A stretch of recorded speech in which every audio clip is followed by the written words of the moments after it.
हरियाणा भाजपा ने विधानसभा के लिए कमर कस ली है। राजस्थान के दिग्गज नेता सतीश पुनिया को प्रभारी नियुक्त कर दिया गया है और आज केंद्रीय मंत्री मनोहर लाल ने भी करनाल पहुंचकर आमजन की समस्या सुनी। साथ ही भाजपा कार्यकर्ताओं से मुलाकात कर आगामी विधानसभा चुनाव की रणनीति पर भी चर्चा की है। लेकिन इन सब के बीच हरियाणा बीजेपी में राव इंद्रजीत सिंह पर सबकी नजर है। न तो उन्हें केंद्रीय कैबिनेट में फुल रैंक का मंत्री बनाया गया और अमित शाह ने जब से नायब सैनी को आगे कर चुनाव लड़ने की बात कही है, तब से उनके मुख्यमंत्री बनने के सपने पर भी अब सवालिया निशान लग गया है। ऐसे में अब हर कोई यही जानना चाहता है कि राव इंद्रजीत सिंह का अगला कदम क्या होगा। मगर इससे पहले हरियाणा तक ने इन दोनों विषयों पर केंद्रीय मंत्री और पूर्व सीएम मनोहर लाल से जवाब मांगा। हमारे संवाददाता ने पूछा कि नायब सैनी को सीएम का दावेदार पेश कर चुनाव लड़ना कितना सही है और राव इंद्रजीत सरीखे नेताओं की नाराजगी का पार्टी क्या करेगी। अंत में आप खुद सुनिए कि मनोहर लाल खट्टर ने इन सवालों का क्या जवाब दिया है। अमित शाह जी ने नायब सिंह सैनी को मुख्यमंत्री पद के लिए अगले चुनावों में भी दावेदार घोषित कर दिया है। स्वागत करता हूं उस बात का।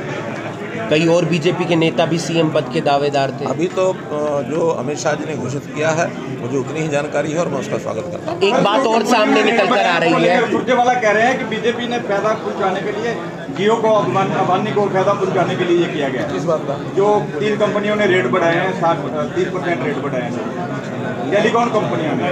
देखिए, ये कंपनियां अपना काम करती हैं, उनको अपना बिजनेस करना है, किस तरीके से उनको करना है, किस तरीके से नहीं करना है, उनका एक सिस्टम है।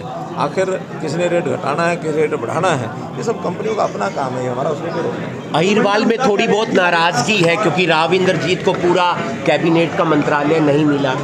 ये विषय मेरा नहीं है, ये प्रधानमंत्री जी का विवेक होता है, उनका अपना प्रेरोगेटिव होता है किसको क्या देते हैं।